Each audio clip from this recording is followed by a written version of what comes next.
Hello friends, எல்லாருக்கும் வணக்கம். ரொம்ப நாள் கழிச்சு இந்த லாங் வீடியோ அப்படிங்கிறது போட போகிறேன். ஸோ இது வரைக்கும் ஷார்ட்ஸ் வீடியோஸ் மட்டும்தான் போட்டுருந்தேன் இல்லையா. ஸோ இதோட டெஃபினேஷன் வந்து ஒரு என்ட்ரி எடுக்கிறதுனாக்கா அது மார்க்கெட் எதனால் எடுக்கணும் அப்படிங்கிறதுக்கு நான் ரீசனை சொல்கிறேன். ஸோ போஸ்ட்போன் பண்ணியிருக்கக்கூடிய மார்க்கெட்டை நம்ம எப்பொழுதும் அனலைஸ் பண்ணுறதுங்கிறது ஒரு என்ட்ரி பாயிண்ட்டுக்காக நான் சொல்கிறேன். ஓகேங்களா. ஸோ ப்ரீவியஸாக பார்த்தீங்கன்னா மார்க்கெட் ஒரு அப் சைடு போகுது, ஒரு டவுன் சைடு போகுதுங்கிற விஷயத்தெல்லாம் சொல்லியிருப்பேன். ஸோ இங்கே பாருங்கள், நேற்று ஒரு பிடிஎஸ்டி போடுற 25,800 கால் ஆப்ஷன் பை பண்ணிக்கோங்க சார்னு சொல்லியிருக்கேன் இல்லையா. ஸோ மார்க்கெட் ஒரு பை ட்ரெண்டில் இருந்துச்சுங்கிறதுனால தான் சொல்லியிருக்கேன். நெக்ஸ்ட் இந்த இடத்துல பாருங்கள், நம்ம நமக்குன்னு ஒரு குரூப் இருக்குது. ஸோ கிளாஸாகவும் மென்டர்ஷிப்பாகவும் கண்டக்ட் பண்ணிகிட்ருக்கேன். ஸோ அதில் பார்த்தீங்கன்னா இந்த என்ட்ரி பாயிண்ட் அப்படிங்கிறதெல்லாம் உங்களுக்கு தெளிவாகவே சொல்லியிருப்பேன். ப்ளஸ் மார்க்கெட் ஒரு அப்சைடு ட்ரெண்டில் தான் இருக்குது அப்படிங்கிற விஷயத்தையும் ப்ரீவியஸ் டேலேயே நம்ம மென்ஷன் பண்ணிட்டோம். ஓகேங்களா. ஸோ அதெல்லாம் உங்களுக்கு நான் இப்போது தெளிவாகவே காட்டுறேன். இங்கே பாருங்கள், market gap up possible and buy side only focus, trend change. So நாள் 3:14 சொல்லியாச்சு, ட்ரெண்ட் சேஞ்ச் ஆகிடுச்சுன்னு. எதனாலன்னு பார்த்தீங்கன்னா இந்த மார்க்கெட் ப்ரொஃபைல் இதை கற்றுக்கிட்டவங்களுக்கு தெரியும். ஸோ என்னோடய பேட்சில் இதோட ஹையாக மார்க்கெட் பிரேக் ஆகும்போதே மார்க்கெட் அப் ட்ரெண்ட் ஆகிடுச்சு அப்படிங்கிறத அவங்களுக்கே தெரிஞ்சு என்ட்ரிலாம் எடுத்திருப்பாங்க. ஓகேங்களா. ஓல்டு பேட்சாக இருக்கட்டும், நியூ பேட்சாக இருக்கட்டும். நியூ பேட்சாக உள்ளவங்களுக்கு என்ட்ரி எடுக்க தெரியாது. ஸோ ஓல்டு பேட்சாக உள்ளவங்களுக்கு ஓரளவுக்கு ஐடென்டிஃபை பண்ண தெரியும். இதை மார்க்கெட்டு ஒரு அப் ட்ரெண்ட் சேஞ்ச் ஆகிடுச்சு அப்படின்னு சொல்லிட்டு. ஸோ இங்கே பார்த்தீங்கன்னா வச்சுக்கோங்களேன், இதோட ஃபேர் ப்ரைஸ் அப்படிங்கிறது இந்த 2 ஃபேர் ப்ரைஸையும் தாண்டி மார்க்கெட்டு மேலே போயிடுச்சு. ஸோ ஒரு டேக்குன்னு ஒரு ஃபேர் ப்ரைஸ் அப்படிங்கிறது க்ரியேட் ஆகும். நம்ம நார்மல் கேண்டில் ஸ்டிக்ஸில் நமக்கு அதெல்லாம் எதுவுமே தெரியாது. ஒரு ரெசிஸ்டன்ட் க்ரியேட் ஆகாது, ஒரு சப்போர்ட் அப்படிங்கிறது தெரியாது கேண்டில் ஸ்டிக்ஸில். பட் இதில் பார்த்தீங்கன்னா இது ஒரு டே 30 மினிட்ஸ் கேண்டில் தான். இதெல்லாம் பயப்பட தேவையில்லை. ஸோ ப்ரீவியஸாக அந்த நான் போட்டிருக்கக்கூடிய வீடியோஸில் சில வீடியோஸ் மட்டும் பார்த்தீங்கனாலே ஒரு ஐடென்டிட்டி கிடச்சிரும். ஓகேங்களா. ஃபேர் ப்ரைஸ்னால் என்ன அப்படிங்கிறதெல்லாம். ஸோ இதில் ஒரு டேக்கு உண்டான ரெசிஸ்டன்ட்டு, சப்போர்ட்டு, அதுக்குன்னு ஒரு ஃபேர் ப்ரைஸ். ஸோ 2 ஃபேர் ப்ரைஸையும் தாண்டி மார்க்கெட்டை மேலே கொண்டு போயிட்டு க்ளோஸ் கொடுத்தோன்னே மார்க்கெட்டை அப் ட்ரெண்டுக்கு சேஞ்ச் ஆனிச்சு. பட் நமக்கு ஐடென்டிட்டி என்னன்னாக்கா இதோட ஹையாக பிரேக் ஆனிச்சுன்னா மட்டும் தான் என்ட்ரி போகணும். ஸோ 25,748 நமக்கு என்ட்ரி கிடச்சிருச்சு. அதனால தான் நான் இந்த மார்க்கெட்டில் மார்க்கெட் பை சைடு போகுதுங்கிற விஷயத்தையும் நான் சொல்லிகிட்டே இருந்தேன். ஓகேங்களா. ஸோ இங்கெல்லாம் பார்த்தீங்கன்னா பை சைடு காலையில் மார்க்கெட் ஓப்பன் ஆனோடனே நான் ஃபஸ்ட்டு விஷயம் என்ன சொல்லியிருக்கேன் அப்படின்னா 25,800 கால் ஆப்ஷனு என்ட்ரிக்கு போகலாம் அப்படின்னு சொல்லிட்டு. Call side only focus, wait for entry. Market ஒரு கேண்டில் சடனாக கீழே க்ளோஸ் கொடுத்துச்சு. அப்படி கீழே க்ளோஸ் கொடுத்துருந்தாலுமே நான் don't go for put side. இங்கே பாருங்கள், இன்றைக்கி நெகட்டிவ் சைடுக்கே போகலை. Don't go for put side அப்படிங்கிறத தெளிவாக சொல்லியாச்சு. நெக்ஸ்ட்டு பார்த்தீங்கன்னா இங்கே buyers entering. Current market price 947 இருக்குது, 26,100. ஸோ அப்கமிங் டேஸில் போகுது. ஓகேங்களா. So don't panic, market still buy side தான். ஸோ காலையிலேருந்து ஒரு பை சைடு மட்டும்தான் ஃபோக்கஸ். ஏன்னாக்கா நமக்கு ஆர்டர் ஃப்ளோவில் டேட்டா வந்துருந்துச்சு, அதனால தான். ஓகேங்களா. ஸோ 25,959க்கு மேலே க்ளோஸ் ஆகிடுச்சு அப்படின்னா கண்டிப்பாக டார்கெட் போய்டுங்கிற விஷயத்த சொல்லியிருந்தேன். அப்போ மார்க்கெட் இன்றைக்கி 26,008 வரைக்கும் போணுச்சுன்னு நினைக்கிறேன். ஓகேங்களா.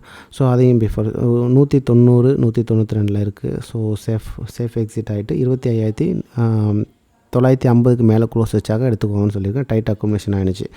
ஓகேங்களா. ஸோ இண்டிவிஜுவலான சில பேருக்கு கால்ஸ் அப்படிங்கிற மாதிரியும் கொடுத்துருந்தேன். ஸோ அதையும் பார்க்கலாம் வாங்க.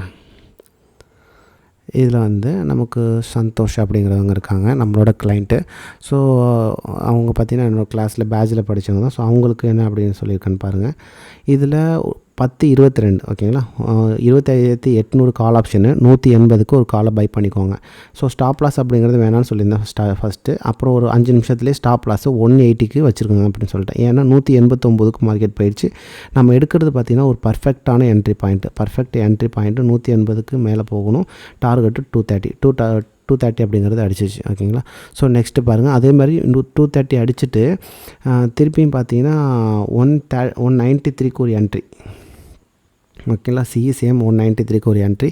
ஸோ கீழே புல் பேக்கு 193 அப்படிங்கிறது வரல. ஸோ அடுத்தது பார்த்திங்கன்னா நம்மளோட பேட்சில் லைவ் என்ட்ரியில் பார்த்தீங்கன்னா ஸோ அடுத்தடுத்து ஒரு புட் ஆப்ஷன் அப்படிங்கிறலாம் கொடுத்தேன். இதில் பார்த்தீங்கன்னா உங்களுக்கு ஒரு ஐடியா கிடைக்கும். இது எதுக்காக சொல்கிறேன்னா, போஸ்ட்போன் பண்ணியிருக்கக்கூடிய மார்க்கெட்டில் நம்ம பண்ணலை. இதெல்லாம் லைவ் மார்க்கெட் நடந்துகிட்டு இருக்கும்போதே நம்ம சொன்னது தான். ஸோ 25,800 கால் ஆப்ஷன் 224 பை பண்ணிக்கோங்கன்னு சொல்லியிருக்கேன். 234 அப்படிங்கிறது டார்கெட்டு ட்ரிகர் ஆகிடுச்சு. 224 வந்து மார்க்கெட் ட்ரிகர் ஆணுச்சு. ஸோ அடுத்த கொஞ்ச நேரத்துலேயே பார்த்தீங்கன்னா திருப்பியும் ஸ்டாப் லாஸை மாற்றிக்கோங்க. உங்களோட என்ட்ரி பாயிண்ட் தான் அங்கே எப்படி 180 என்ட்ரி பாயிண்ட் எடுக்க சொல்லி உடனே 180 வந்து ஸ்டாப் லாஸை யூஸ் பண்ணிக்க சொல்லணும். அதேமாதிரி இங்கே keep stop loss must, entry price is SL. ஓகேங்களா? ஸோ மஸ்ட்டு புட்டிட் 234 ஒரு 10 பாயிண்ட்ஸ் அப்படிங்கிறது டார்கெட் கிடச்சிச்சு. ஸோ ஓகேங்களா? இதை அப்புறம் ஒரு சார்ட் ஒன்று போட்டிருந்தேன். இதை பிரேக் அவுட் ஆகும்போது 1:4 ரேஷியோவில் பையர்ஸ் உள்ளார வந்துச்சுன்னா மட்டும்தான் மார்க்கெட் அப்சைட் போகும், 26,066 போகுங்கிற விஷயத்த சொல்லியிருந்தேன். அப்புறம் ஒரு 2:30 மணிக்கு ப்ரீமியம் வந்து மெல்ட் ஆனிச்சு. ஓகேங்களா? ஸோ இன்னொரு டார்கெட் அப்படிங்கிறது ஒரு ATRனு சொல்லுவோம். ஒரு நாளைக்கு நிஃப்டி இவ்வளோ தான் அடிக்கணுங்கிறது உண்டான ஒரு ரீசன் இருக்குது. ஸோ மார்க்கெட் அதை அடித்ததுக்கப்புறம் நம்ம க்ளோஸ் பண்ணியாச்சு. ஸோ இன்றைக்கி பார்த்திங்கன்னா இந்த ஆர்டர் ஃப்ளோ கான்செப்டை பொறுத்த வரைக்கும் எப்படி என்ட்ரி எடுத்து அப்படிங்கிறத பார்ப்போம். மார்க்கெட் வந்து ஸ்டார்டிங்லேயே வந்து ஃபஸ்ட்டு கேண்டல்லே நல்ல ஒரு வால்யூம், டெல்டா பார்த்திங்கன்னா பாசிட்டிவ், குமுலேட்டிவ் டெல்டாவும் பாசிட்டிவ், மேக்ஸ் டெல்டாவும் பாசிட்டிவ். ஓகேங்களா? ஸோ நெக்ஸ்ட் கேண்டில் பிரேக் ஆகும்போது 54K அப்படிங்கிறது பையிங் சைடுக்கு ட்ரிகர் ஆணுச்சு. அதுவும் கேண்டலில் வச்சுருந்துச்சு, பாடியில் வச்சுருந்துச்சு. நெக்ஸ்ட்டு இந்த கேண்டில் மார்க்கெட் பையிங் சைடுக்கு ஃபோக்கஸ் பண்ண ஸ்டார்ட் பண்ணியாச்சு. நெக்ஸ்ட்டு கேண்டில் இந்த கேண்டில் வந்து இருந்துச்சு. ஓகேங்களா? ஸோ நம்மளோட இந்த இடத்துல ஹையஸ்ட் லாட் இருக்குது பார்த்தீங்களா? ஸோ இந்த ஹையஸ்ட் லாட்டுக்கு மார்க்கெட் திருப்பி ரிட்டர்ன் வந்துட்டு இந்த இடத்துல பாருங்கள், பாடியில் 37,000 லாட் அப்படிங்கிறத இதில் வந்திருக்கக்கூடிய இதுலேயே பாடியில் வந்திருக்கணும். ஸோ விக்லெலாம் இந்த இடத்துல 80,000 லாட், 45,000 லாட், 59,000 லாட் இதெல்லாம் வந்து கன்சிடர் பண்ணாதீங்க. இதில் 37,000 லாட் அப்படிங்கிறது வந்திருக்கு பார்த்தீங்களா? ஸோ இதை தான் நம்ம கன்சிடர் பண்ணலாம். இந்த 37,000 லாட் வந்திருக்கு பார்த்தீங்களா? ஸோ இதை வந்து மார்க்கெட்டு மேலே பிரேக் ஆகி மேலே க்ளோஸ் ஆகும்போது இதில் நல்ல ஒரு எஸ்எம்சி வந்திருந்தாங்க. எஸ்எம்சி வந்ததுக்கப்புறம் நம்மளோட என்ட்ரி பாயிண்ட் இந்த 37க்கு 25,000 பிட் ஆஸ்க் அப்படிங்கிற மாதிரி தான் நம்ம பார்ப்போம். 37,000க்கு 25,000 லாட். ஸோ இந்த இடம் நம்மளோட என்ட்ரி பாயிண்ட்டை நான் கன்சிடர் பண்ணிக்கிட்டு தான் இங்கே பாருங்கள், டைம் பாருங்கள் 10:22. ஓகேங்களா? 10:22, 10:20லேருந்து 25 இந்த கேண்டலில் தான் வந்து 180க்கு என்ட்ரி எடுங்கன்னு சொல்லியிருந்தேன். ஸோ இந்த கேண்டலில் 10:25. ஓகேங்களா? ஸோ இந்த கேண்டலில் 10:25க்கு இந்த இடத்துல என்ட்ரி கிடச்சிச்சு. அதிகபட்சம் அந்த கேண்டலில் எவ்வளோ வந்துச்சு அப்படிங்கிறதையும் பார்க்கலாம். நான் இந்த கேண்டில் இருக்கும்போது 180க்கு என்ட்ரி எடுங்கன்னு சொன்னேன். ஸோ இந்த கேண்டில் வரும்போது தான் நமக்கு என்ட்ரி 180.65 சம்திங் என்ட்ரி எடுத்ததாக சொல்லியிருந்தாங்க. ஓகேங்களா? ஸோ நம்ம என்ட்ரி 180லேருந்து அந்த ஸ்டாப் லாஸ் அப்படிங்கிறது அடுத்த விஷயம். ஸோ இந்த இடத்துல மார்க்கெட்டு ஒரு பை ஆகும் அப்படிங்கிறத ப்ரீவியஸாக ஒரு ப்ரிடிக்ஷன் பண்ணி தான் நம்ம என்ட்ரி எடுத்தோம். ஓகேங்களா? ஸோ என்ட்ரி எடுத்து தான் டார்கெட்டை மேலே கொண்டு போனோம். ஓகேங்களா? ஸோ இந்த இடத்துல அதோட ரீசனை தான் நான் சொல்கிறேன். எஸ்எம்சி உள்ளார வந்த இடம், ப்ரீவியஸாக இருக்கக்கூடிய செல்லர்ஸ் இந்த இடத்துலேயே அதிகப்படியான செல்லர்ஸ் வந்து ஒரு பாடியில் வந்த இடம் இது தான். ஸோ அந்த இடத்துல என்னாச்சுன்னா இவ்வளோ செல்லர் வந்துட்டு மார்க்கெட்டை பையர் வின் பண்ணிட்டாங்க. ஸோ அந்த செல்லர்ஸ் வந்து என்னாச்சுனாக்கா அந்த பொசிஷனை க்ளோஸ் பண்ணிக்கிறதுக்காவது சேம் இதே பிளேஸ்க்கு வந்தாகணும். அப்போ 37,000 லாட் அப்படிங்கிறது ரொம்ப பெரிய விஷயம்.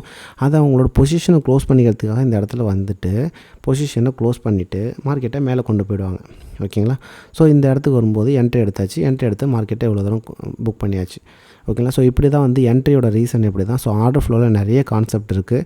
நம்ம மார்க்கெட் ப்ரொஃபைல் ஓவரால் ட்ரெண்டையும் கண்டுபிடிச்சிட்டு மார்க்கெட்டில் நெக்ஸ்ட் டே காலையில் பையர்ஸ் வராங்களா செல்லர்ஸ் வராங்களாங்கிறத ஐடென்டிஃபை பண்ணி நம்ம என்ட்ரி எடுக்கும்போது அந்த என்ட்ரிங்கிறது ரொம்ப பர்ஃபெக்டாகவே நல்லாவே இருக்கும். ஓகேங்களா? ஸோ இதில் ஏதாச்சும் டவுட்ஸ் இருந்துச்சு அப்படின்னாக்கா டிஸ்கிரிப்ஷனில் நம்பர் தரேன். ஸோ அதுக்கு கால் பண்ணி கூட நீங்கள் கேட்டுக்கலாம், இல்லை மெசேஜில் கேட்டுக்கோங்க. ஓகேங்களா? ஸோ இது வரைக்கும் எனக்கு சப்போர்ட் பண்ணிகிட்டு இருக்க எல்லாருக்கும் நன்றி. என்னோடய யூடியூப் சப்ஸ்கிரைப் பார்த்திங்கன்னா 463 இருக்குது. ஸோ எனக்கு சப்ஸ்கிரைப் பண்ண எல்லாருக்கும் நன்றி. புதுசாக வந்திருக்கக்கூடிய எல்லா சப்ஸ்கிரைபருக்கும் ரொம்ப ரொம்ப நன்றி. ஓகேங்களா? ஸோ உங்களால் தான் இந்த வீடியோஸ் வந்து அடுத்த லெவலுக்கு நான் கொண்டு போயிட்டுருக்கேன், அப்டேட்ஸ் தந்துட்டுருக்கேன். இந்த வீடியோஸில் டவுட் இருந்துச்சுன்னா கேட்டுக்கோங்க. கிளாஸாக வேணும் இல்லை மென்டார்ஷிப்பாக வேணும் அப்படின்னாலும் கேளுங்க, நான் உங்களுக்கு கிளாஸை ப்ரொவைட் பண்ணுறேன். ஓகேங்களா? ஸோ தேங்க்யூ ஃப்ரெண்ட்ஸ், தேங்க்யூ, பாய்.